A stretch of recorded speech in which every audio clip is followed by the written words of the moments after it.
Welcome to Simplified UPSC by PPP, where we listen, learn, and grow together.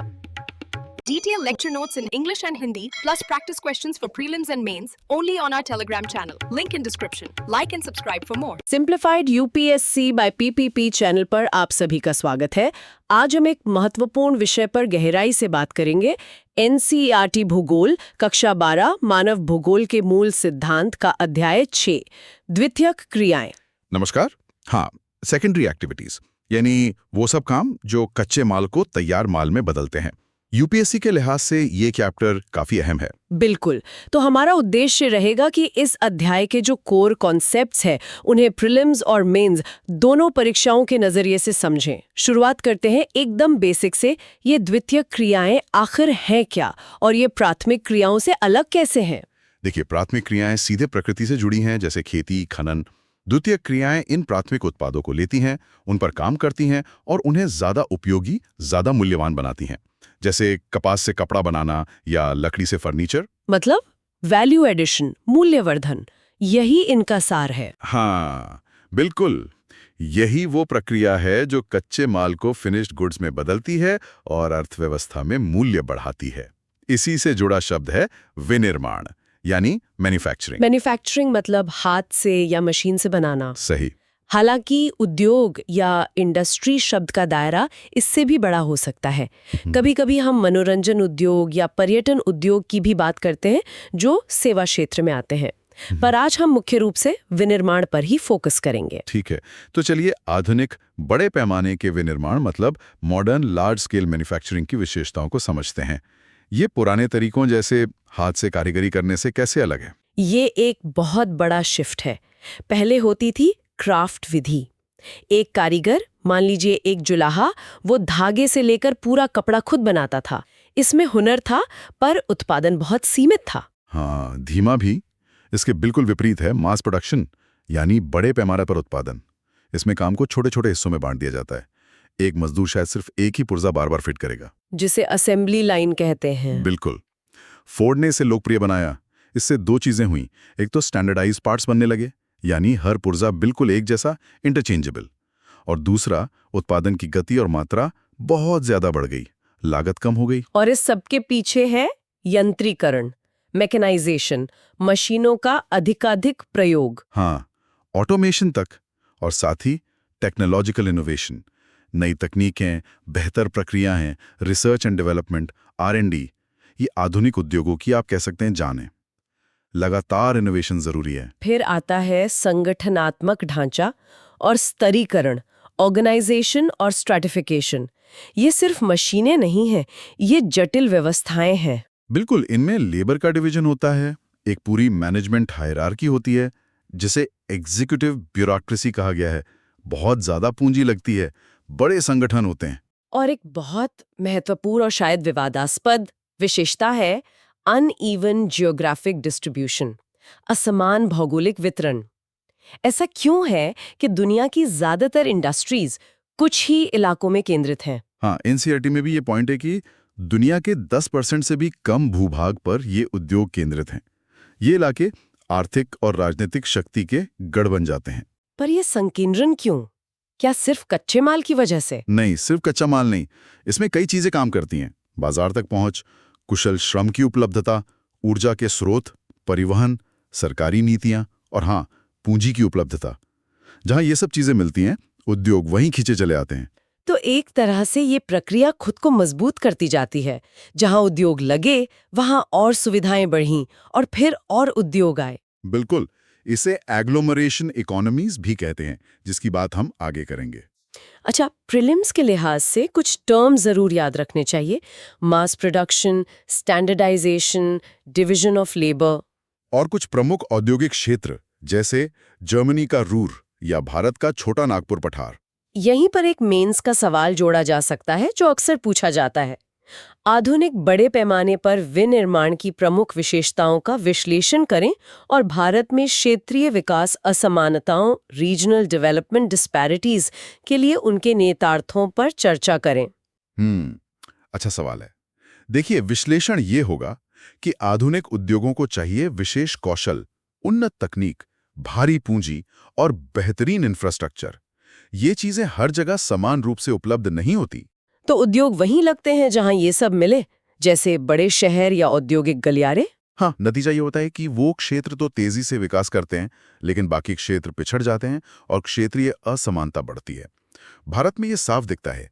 एक तरफ Mumbai, Pune, Bengaluru, Chennai, NCR जैसे विकसित cluster हैं और दूसरी तरफ देश के कई हिस्से औद्योगिक रूप से काफी पीछे हैं। और प्रीलिम्स के लिए कुछ फैक्चुअल पॉइंट्स संदर्भ में? हाँ, जैसे भारत की जीडीपी में विनिर्माण क्षेत्र का योगदान लगभग 17% के आसपास है। इसे बढ़ाने के लिए ही मेक इन इंडिया जैसी पहलें हैं। छोटा नागपुर पठार का उदाहरण महत्वपूर्ण है। खनिज आधारित उद्योगों का केंद्र तो बना, पर क्या इसका लाभ समान रूप से सबको मिला? ये एक बड़ा सवाल है। बिल्कुल। यहाँ एक और चुनौती उभर कर आ रही है, ऑटोमेशन और एआई। क्या ये टेक्नोलॉजी रोजगार कम कर रही है, खासकर कम कुशल श्रमिकों के लिए? आपकी क्या राय है? ये, जैसा आपने कहा, एक चुनौती तो है। ऑटोमेशन से प्रोडक्टिविटी बढ़ती है, क्वालिटी सुधरती है, ग्लोबल मार्केट में कम्पिटिटिव बने रहने के लिए जरूरी भी है।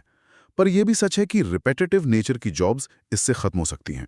तो मेक इन इंडिया जैसी पहलों को इस चुनौती का भी ध्यान रखना होगा। हाँ, सिर्फ निवेश और उत्पादन बढ़ाना काफी नहीं। हमें ये भी देखना होगा कि नई नौकरियां कैसी बन रही हैं और क्या हमारे पास उनके लिए जरूरी स्किल्स हैं। स्किल डेवलपमेंट पर बहुत जोर देना होगा। यानी समाधान सिर्फ फैक्ट्रियां लगाना नहीं, बल्कि कौशल विकास और समावेशी विकास, इंक्लूसिव ग्रोथ पर ध्यान देना है। ये GS3 से सीधा जुड़ता है। बिल्कुल, विकास समावेशी और सतत होना चाहिए। Okay, let's quickly recap segment 1 for UPSC prep. Understand manufacturing, craft versus mass production. Key characteristics: specialization, mechanization, tech innovation, organization, uneven distribution. Terms: standardization, division of labor. Key regions: Ruhr, Chota Nagpur. Approx manufacturing share in India's GDP. Analyze how characteristics, need for capital, tech, skills lead to concentration and regional disparity in India. Discuss the impact of automation on jobs and the role of initiatives like Make in India, linked to inclusive growth and skill development, GS3. चलिए, अब उन कारकों पर आते हैं जो तय करते हैं कि कोई उद्योग कहाँ लगेगा। Factors influencing industrial location. ये कोई रैंडम प्रोसेस नहीं है, इसके पीछे ठोस कारण होते हैं। बिल्कुल। मुख्य उद्देश्य होता है लागत कम करना, उत्पादन की भी और वितरण की भी। Profit maximisation, cost minimisation. तो सबसे पहला फैक्टर क्या होगा? शायद बाजार, एक्सेस टू मार्केट। हाँ, बाजार बहुत महत्वपूर्ण है। उद्योग चाहेंगे कि वो अपने ग्राहकों के पास हों ताकि माल पहुंचाने का खर्चा और समय बचे, खासकर पेरिशेबल गुड्स या भारी सामान के लिए। दूसरा अहम कारक है कच्चे माल तक पहुंच, एक्सेस टू रॉ मटेरियल। ये उन उद्योगों के लिए क्रूशल है जिनका कच्चा माल भारी होता है या प्रोसेसिंग में उसका वजन कम हो जाता है, वेट लूजिंग मटेरियल। जैसे चीनी उद्योग गन्ने के खेतों के पास लगता है, या लोहा इस्पात उद्योग कोयला और लौह अयस्क की खदानों के पास। सही, ताकि भारी कच्चा माल ज्यादा दूर तक न ढोना पड़े। तीसरा कारक श्रम आपूर्ति, एक्सेस टू लेबर सप्लाई। हाँ, उद्योगों को स्किल्ड और अनस्किल्ड दोनों तरह के श्रमिक चाहिए। जहां सस्ता और पर्याप्त श्रम मिलता है, उद्योग आकर्षित होते हैं। भारत के कपड़ा उद्योग का उदाहरण ले सकते हैं। चौथा, शक्ति के साधन, access to sources of energy, बिजली। कुछ उद्योगों में बिजली की खपत बहुत ज्यादा होती है, जैसे एल्यूमिनियम स्मेल्टिंग। ऐसे उद्योग अक्सर बिजली उत्पादन केंद्रों के पास लगते हैं। पांचवा, परिवहन और संचार, ट्रांसपोर्ट एंड कम्युनिकेशन। बहुत जरूरी। कच्चा माल लाने, तैयार माल भेजने के लिए अच्छे रोड, रेल, पोर्ट नेटवर्क चाहिए। आजकल अच्छी कम्युनिकेशन फैसिलिटीज, इंटरनेट कनेक्टिविटी भी जरूरी है। छठा कारक, सरकारी नीति, गवर्नमेंट पॉलिसी। हाँ, सरकारें टैक्स ब्रेक्स देकर, सस्ती जमीन देकर या SEZs, स्पेशल इकोनॉमिक जोन्स और इंडस्ट्रियल कॉरिडोर्स बनाकर उद्योगों को किसी खास इलाके में आकर्षित कर सकती हैं। और सातवां, जिसे अक्सर लोग भूल जाते हैं, समूहन अर्थव्यवस्था या एग्लोमरेशन इकोनॉमीज। उद्योगों का एक जगह जमा होना। बिल्कुल, जब एक जैसे या रिलेटेड उद्योग एक जगह जमा होते हैं तो उन्हें कई फायदे मिलते हैं। जैसे वहां स्किल्ड लेबर आसानी से मिल जाती है, सपोर्टिंग सर्विसेज जैसे ट्रांसपोर्ट, बैंकिंग, रिपेयर विकसित हो जाती हैं, इंफॉर्मेशन एक्सचेंज आसान हो जाता है, इससे लागत कम होती है। लेकिन क्या ये सारे कारक हमेशा बराबर महत्वपूर्ण होते हैं या समय के साथ इनका महत्व बदलता है? बदलता है। पहले शायद कच्चा माल और ऊर्जा सबसे जरूरी थे। आज टेक्नोलॉजी, कुशल श्रम, बाजार, सरकारी नीतियां, इनका महत्व बढ़ गया है। और इसी बदलते दौर में एक कंसेप्ट आया है, फुट लूज इंडस्ट्रीज। फुटलूज मतलब जिनके पैर बंधे नहीं हैं। कहीं भी जा सकती हैं। हाँ, कुछ हद तक ये वो उद्योग हैं जो किसी खास कच्चे माल, ऊर्जा स्रोत या बाजार पर बहुत ज्यादा निर्भर नहीं होते। इनके उत्पाद हल्के होते हैं, कंपोनेंट पार्ट्स कहीं से भी मंगाए जा सकते हैं और ये ज्ञान और तकनीक पर आधारित होते हैं। अच्छा, तो इन्हें कहाँ लगाया जा सकता है? इन्हें कहीं भी लगाया जा सकता है जहां बेसिक इंफ्रास्ट्रक्चर जैसे बिजली, पानी, सड़क, कम्युनिकेशन और कुशल लोग उपलब्ध हों।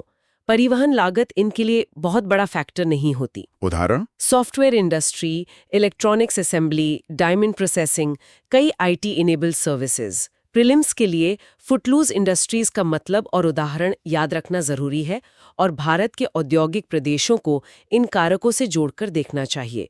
छोटा नागपुर खनिज, मुंबई पुणे बाजार, पोर्ट, पूंजी, श्रम, हुगली जूट बाजार। चलिए, एक प्रीलिम स्टाइल सवाल लेते हैं।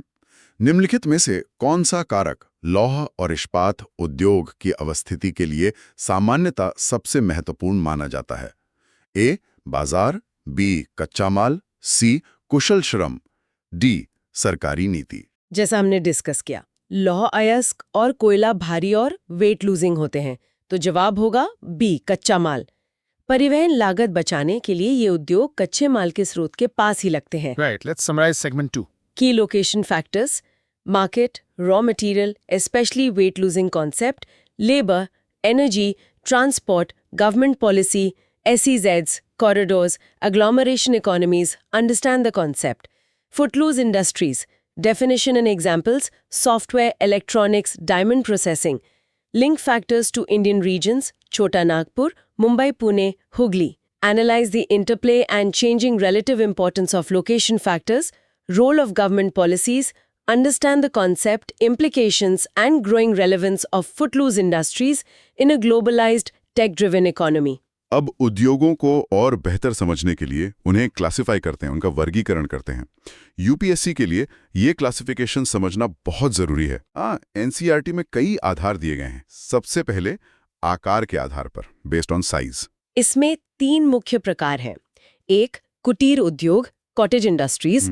ये सबसे छोटे पैमाने पर होते हैं। अक्सर घर के अंदर ही परिवार के सदस्य मिलकर चलाते हैं। लोकल कच्चा माल, साधारण औजार और उत्पादन भी ज्यादातर लोकल खपत के लिए, जैसे कुम्हार का काम, बुनकर, हस्तशिल्प। दूसरा, छोटे पैमाने के उद्योग, स्मॉल स्केल इंडस्ट्रीज। ये कुटीर से थोड़े बड़े होते हैं। घर के बाहर वर्कशॉप हो सकती है, बिजली की मशीनें इस्तेमाल हो सकती हैं और कुछ बाहर के मजदूर भी काम कर सकते हैं, अक्सर सेमी स्किल्ड। ये रोजगार देने में बहुत महत्वपूर्ण है, खासकर भारत जैसे देशों में। एमएसएमई सेक्टर इसी में आता है। और तीसरा, बड़े पैमाने के उद्योग, लार्ज स्केल इंडस्ट्रीज। विशाल फैक्ट्रियां, मास प्रोडक्शन होता है। इन्हें बहुत बड़ा बाजार चाहिए, अलग अलग जगहों से कच्चा माल आता है, ऊर्जा की खपत ज्यादा होती है, कुशल श्रमिक चाहिए, एडवांस टेक्नोलॉजी और भारी मात्रा में पूंजी लगती है। कार फैक्ट्री, बड़ी स्टील मिल, ये सब।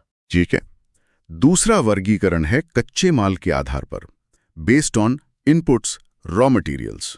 इसमें हम उद्योगों को बांट सकते हैं, जैसे कृषि आधारित, एग्रो बेस्ड, चीनी, कपड़ा, जूट, खाद्य प्रसंस्करण, फूड प्रोसेसिंग। खनिज आधारित, मिनरल बेस्ड। इसमें फिर 2 तरह के, धात्विक, मेटालिक, जैसे लोहा इस्पात, फेरस, एल्यूमिनियम, नॉन फेरस, और अधात्विक, नॉन मेटालिक, जैसे सीमेंट, सिरेमिक्स। रसायन आधारित, केमिकल बेस्ड, पेट्रोकेमिकल्स, प्लास्टिक, खाद, दवाएं। वन आधारित, फॉरेस्ट बेस्ड, कागज, फर्नीचर, लाख।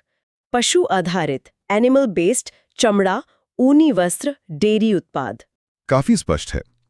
तीसरा आधार है उत्पाद के आधार पर, बेस्ड ऑन आउटपुट, प्रोडक्ट। यहाँ 2 मुख्य श्रेणियां हैं।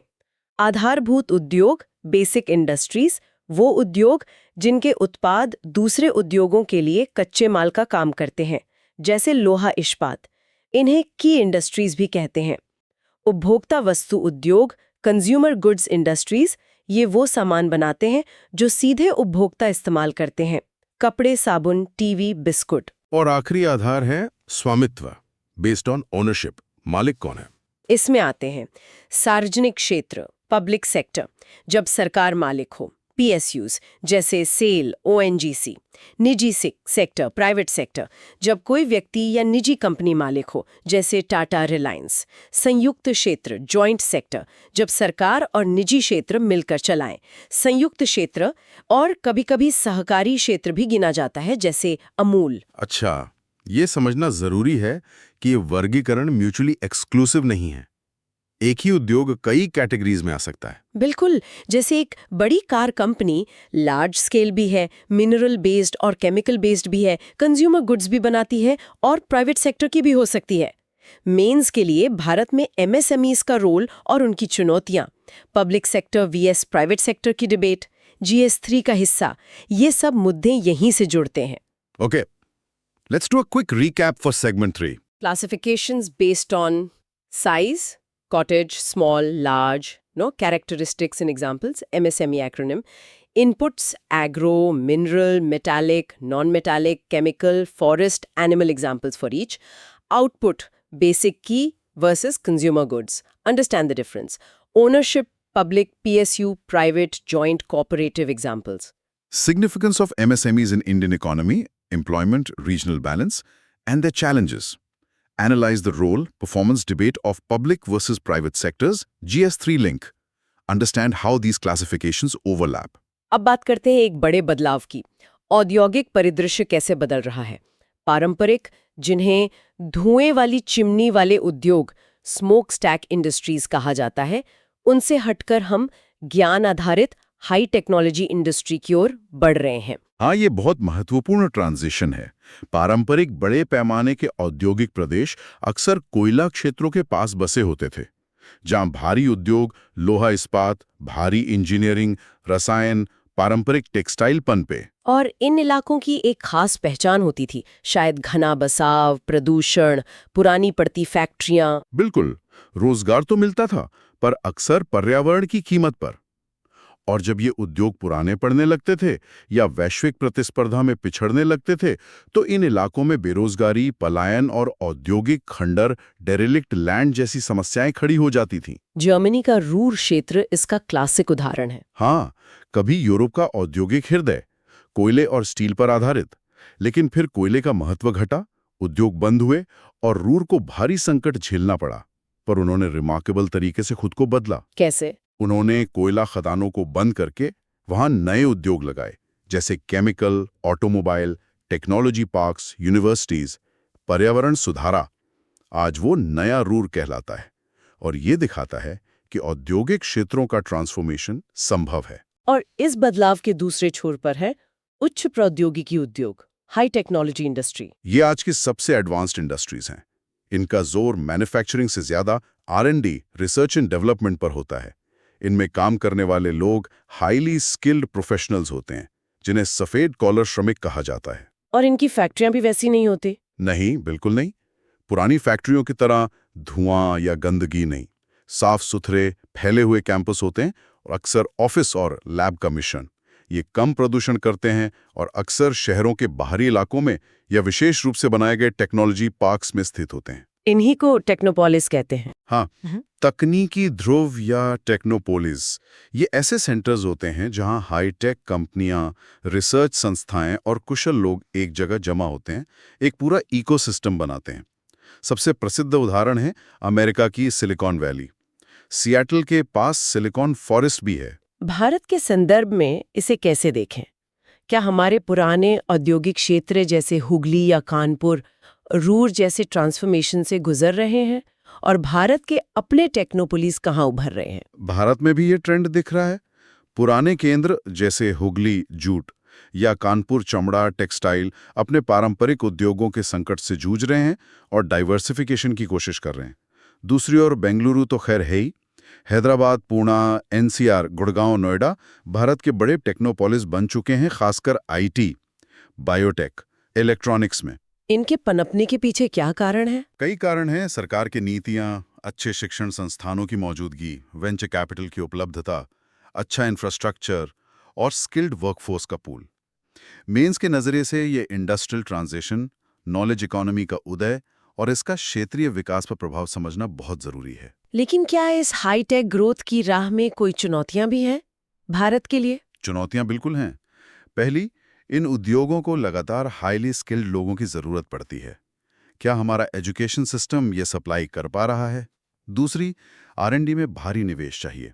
तीसरी, डिजिटल डिवाइड। क्या इसका फायदा सिर्फ कुछ शहरों और वर्गों तक सीमित है? और सबसे बड़ा सवाल, क्या ये विकास इंक्लूसिव है? क्या ये समाज के हर तबके के लिए मौके बना रहा है? ये बहुत जायज चिंताएं हैं। मतलब सिर्फ हाईटेक होना काफी नहीं, उसे समावेशी बनाना भी जरूरी है। हाँ, बिल्कुल। Okay, final segment recap. तो आज हमने द्वितीय क्रियाओं, विशेषकर विनिर्माण की दुनिया को काफी विस्तार से समझा। कैसे ये काम करती हैं, उद्योग कहाँ और क्यों लगते हैं, कितने प्रकार के होते हैं और कैसे ये पूरा क्षेत्र बदल रहा है। अर्थव्यवस्था और समाज को समझने के लिए ये बहुत ही बुनियादी चीजें हैं। हाँ, और यूपीएससी के नजरिए से देखें तो प्रीलिम्स के लिए महत्वपूर्ण शब्दावली जैसे फुटलूज इंडस्ट्रीज, एग्लोमरेशन इकोनॉमीज, उद्योगों के वर्गीकरण के आधार और उदाहरण, प्रमुख औद्योगिक प्रदेश, ये सब याद रखना है। और मेंस के लिए विश्लेषण जरूरी है। आधुनिक विनिर्माण की विशेषताएं, क्षेत्रीय असमानता कैसे पैदा करती हैं, टेक्नोलॉजी और ऑटोमेशन का रोजगार पर क्या असर है, सरकारी नीतियां कैसे उद्योगों की लोकेशन को प्रभावित करती हैं, और सबसे महत्वपूर्ण समावेशी और सतत विकास का मुद्दा। चर्चा को समाप्त करने से पहले एक विचार छोड़ जाते हैं श्रोताओं के लिए। दुनिया इंडस्ट्री 4.0, आर्टिफिशियल इंटेलिजेंस और ऑटोमेशन की तरफ तेजी से बढ़ रही है। ऐसे में भारत को क्या कदम उठाने चाहिए ताकि वो न सिर्फ अपनी मैन्युफैक्चरिंग कैपेबिलिटीज को बढ़ा सके, बल्कि ये भी सुनिश्चित कर सके कि ये विकास समावेशी हो, मतलब समाज के हर वर्ग को इसका लाभ मिले, और सतत भी हो, यानी पर्यावरण के अनुकूल हो। ये एक बड़ा सवाल है जिस पर लगातार सोचने की जरूरत है। सिंप्लीफाइड यूपीएससी बाय पीपीपी के साथ जुड़ने के लिए आप सभी का बहुत बहुत धन्यवाद। Thanks for watching. Follow us on Telegram and Instagram. Don't forget to like, share, and subscribe.